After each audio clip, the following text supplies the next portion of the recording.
자, 그런데요. 이게 있습니다. 집합금법 41조로 거슬러 올라가면 이렇게 되어 있습니다. 이 법에 따라서 과단 집회에서 결의할 것으로 정한 사안에 대해서 구분 소유자의 4분의 3 이상 그리고 밑입니다. 의결권의 4분의 3 이건 75%죠. 이상이 서면이나 또는 전자적 방법 또는 서면과 전자 방법을 같이 써가지고 합의하면 이것은 과단 집회를 굳이 열지 말고 이것을 서면 결의로 즉 과단 집회에서 소집한 것으로 결의한 것으로 본다. 서면 결의로서 과단 집회를 대신한다. 요 말이에요. 서면 결의를 했으면 과단 집회 결의한 것으로 봐준다. 똑같다. 이런 내용입니다. 다만 예외적으로 이게 4분의 3, 서면 결의 4분의 3 이게 75%인데요. 예외적으로 2항 보시면 보시면 47조 2항 본문 이게 뭐였습니까? 아까 요거였죠. 47조 2항 본문 요것이죠. 요런 결의일 때는 75%가 아니에요. 서면 결의라 할지라도 요런 경우는 구분 소유자의 5분의 4 이상 방금 전에 보셨죠. 및 의결권 5분의 4 이상이 필요하다라고 규정을 해놓고 있습니다. 이렇게 규정되어 있어요. 무슨 말입니까? 원래 관련 집회에서 결의할 것을 굳이 집회 결의하지 말고 서면으로 결의할 수 있음을 명시하고 있어요. 그래서 집합금법 47조 제1항 여기에서의 관련 집회 결의, 이게 재건축 결의잖아요. 재건축 결의, 제목도 재건축 결의입니다. 이 결의는 47조에 따라서가 아니라 41조 서면 결의로도 가능하다는 것입니다. 그러니까 41조 제2항 요런 제2항 제2호 요런 규정도 둔 거잖아요. 이게 명확해진 것입니다. 그래서 41조 서면 결의로 재건축 결의 가능하게끔 돼 있습니다. 그러면 과연 집회를 열어서 재건축 결의 할 것인지 아니면 집회 열지 말고 서면 결의로 재건축할 것인지 이거는 선택사항이에요. 집회만 열어서 할 필요가 없는 거고 서면 결의만 가능한 것 아니고 둘 중에 하나 선택하면 되는 것이에요. 그래서 저는 대부분 집회보다는 서면 결의를 선호하고 있습니다. 왜냐하면 설명회도 열고 충분한 설명을 하고 그분으로부터 직접 서면 받는 것이 더 확실하기 때문이에요. 아무튼 서면 결의로 가능하다는 것이고 아까 이 사안 같은 경우 어떻게 했습니까? 요거는 서면 결의로 이렇게 서면 결의로 관련 집회 결의를 완성했다고 합니다. 서면 결의를 완성했다는 거예요.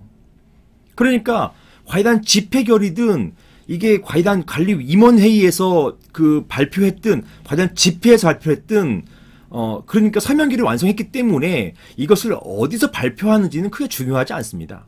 지금 그 이야기를 하고 있는 것입니다.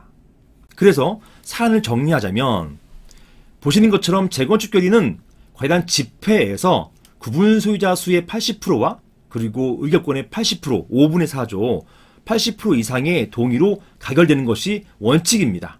이렇게 법에 규정되어 있으니까요.